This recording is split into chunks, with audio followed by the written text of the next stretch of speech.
பாரத பிரதமர் இந்தியாவை வல்லரசு நாடாக, முன்னேறிய நாடாக 2047 அதற்கு அழைத்து செல்லுகின்ற நம்முடைய பிரதமர் மரியாதைக்குரிய திரு நரேந்திர மோடிஜி அவர்களே, முதலமைச்சர் ஸ்டாலின் அவர்கள் வாயை என்னைக்கு திறந்தாலும் அது பொய்யை தவிர வேற எதுவும் கிடையாது. 5 ஆண்டுகளுக்கு முன்பு ஆட்சி வருவதற்கு முன்பாக திமுக தமிழக மக்களுக்கு வாக்குறுதி கொடுத்தது எவ்வளோ? 505 வாக்குறுதிகள் கொடுத்தீர்களே, அதில் வெறும் 66 வாக்குறுதிகளை தான் முழுமையாக நிறைவேற்றியிருக்கிறீர்கள். எண்ணிக்கையில் பார்த்தால், விழுக்காட்டில் பார்த்தால் வெறும் 13 விழுக்காடு. DMK has fulfilled only 13% of its electoral promises. வெக்கக்கேடு.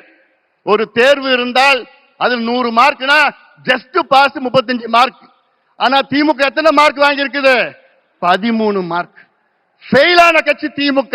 ஒரு ஃபெயிலான கட்சி மறுபடியும் ஆட்சிக்கு வரலாமா? ஆட்சிக்கு வர விடுவீங்களா? விடக்கூடாது. அவர்கள் தகுதி இல்லாதவர்கள், திறமை இல்லாதவர்கள், நேர்மை இல்லாதவர்கள்.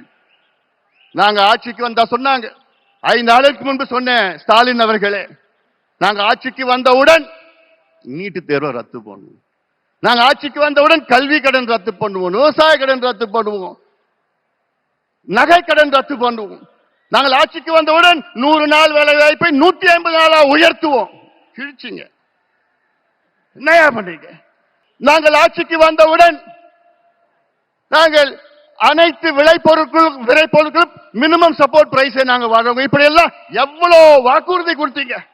பொய்யான வாக்குறுதிகளை கொடுத்து இன்னைக்கு தமிழ்நாடு ஒரு நரகமாக மாற்றிய திமுகவை விரட்டடிப்போம்.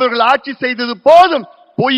பொய்யை தவிர வேறு எதுவும் கிடையாது. அதுல நேத்து ஒரு மிகப்பெரிய பொய்யை ஒன்று சொல்லியிருக்கிறார். என்னன்னா, தமிழ்நாட்டிலே தொழில் முதலீடு 12,16,000 கோடி வந்துவிட்டது என்று மிகப்பெரிய பொய்யை சொன்ன திமுக அரசை ஸ்டாலின் அவர்களே, உங்கள் நாட்கள் எண்ணப்பட்டிருக்கின்றன. இன்னும் 2 மாதம் தான். முன்னொரு காலத்துல இருந்து சில்வர்ல பொங்கல் சீர் கொடுக்கிறது வழக்கம் தாங்க. ஏன்னா சில்வருக்கு பியூரிட்டி, லாக்ஜிவிட்டி மட்டும் இல்ல, சில்வருக்கு ஒரு லட்சுமி கடாட்சமும் இருக்கு.